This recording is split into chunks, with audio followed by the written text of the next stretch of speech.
To some, Louisville, Kentucky is a thriving hub of commerce and enterprise. But Darryll Davis knows a different side of his city. I didn't see anything but poverty. Didn't see anything but crime. His father's mental disorders created chaos in their home. He was in and out psychiatric institutes quite often. He would be delusional. The fear that imparted into my life was something that I would carry for all of my life. The family's utilities were often cut off, and Darryll and his 4 siblings never knew if they would eat that day. Not knowing where the next meal would come from was probably the most difficult issue. When Darryll was a teenager, his parents divorced. In the court's eyes, I was old enough to choose who I was going to stay with. And indeed I did. I stayed with my father, which was not a good thing. His father drank heavily and began prostituting women out of his home. When Darryll was just 15, his father threw him out on the street.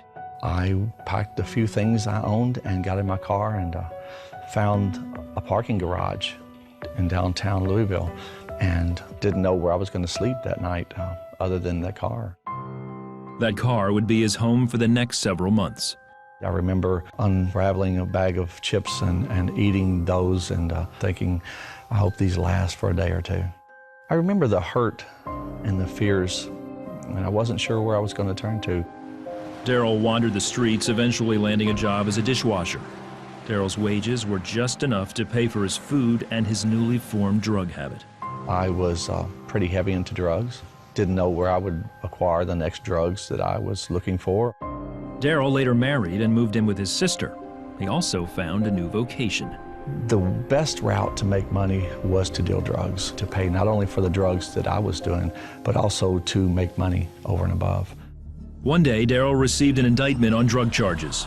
He realized a friend had ratted him out. Armed with a knife, he went to the man's apartment. He was staying at a friend's barbershop, which had a little room in the back, a small apartment.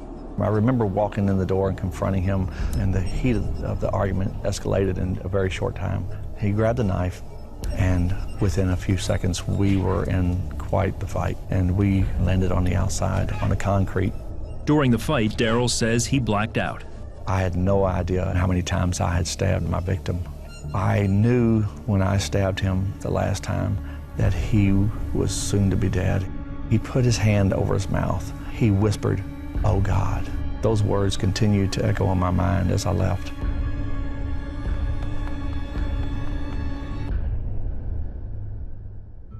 Darryll was arrested and charged with murder. After he was released on bond, he went home and started getting high. But this time, it was different. I was sitting in a recliner listening to music with a joint going. I remember the presence of God just settling around me, something very foreign to me. I didn't even know exactly what was going on. All I know is that for the first time I was able to feel remorse begin to work in my heart. I began to really contemplate what I had done. I thought about the crime and the scene of it and all the horror that it entailed. I remembered every detail for the first time. I got on my face and that weeping turned to a convulsive cry, and my high was gone. That night, Darryll asked Christ into his heart. 2 years later, he went to trial and was given a life sentence. When he got to prison, it didn't take long for his newfound faith to be tested. When I got to the yard, I saw a friend of mine that I grew up in the streets with. He came to me and he said, "Darryll," he said, "you're not going to believe this." He said, "We run this yard. We've got people bringing in drugs." And as tempting as it was, I knew I had to say no. This was it. This was my crossroads. And I said, I can't do this. My life has radically changed. I've accepted the Lord in my life. His friend's response stunned him. And I said, well, that's good. That's really good, man. I had no problem with it at all. And he said, one thing I know about you, Darryll, is that if you said you were going to do something, you did it. And we believe you do this. I was awestruck. I thought, this is incredible. This is God. Darryll led Bible studies in prison and took every opportunity to share Christ with his fellow inmates. He also earned an associate's degree. Despite his model behavior, Darryll was denied parole twice. The second time came at 18 years. I went back to my cell and I just poured my heart out to the Lord. I said, Lord, I don't understand this. I remember him speaking to me so well.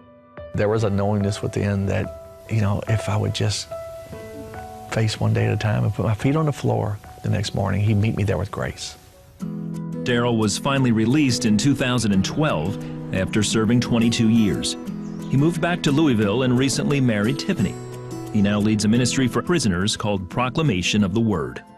Yeah, I sit here today believing in a God that's sovereign, that was not only in the parole board's answers, but was in my deferments and my hardships and my adversities and the good times and every time of my life.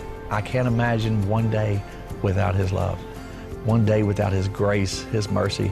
And every single day when I wake up, I feel that need.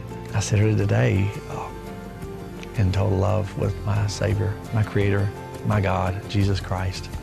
He is my all in all.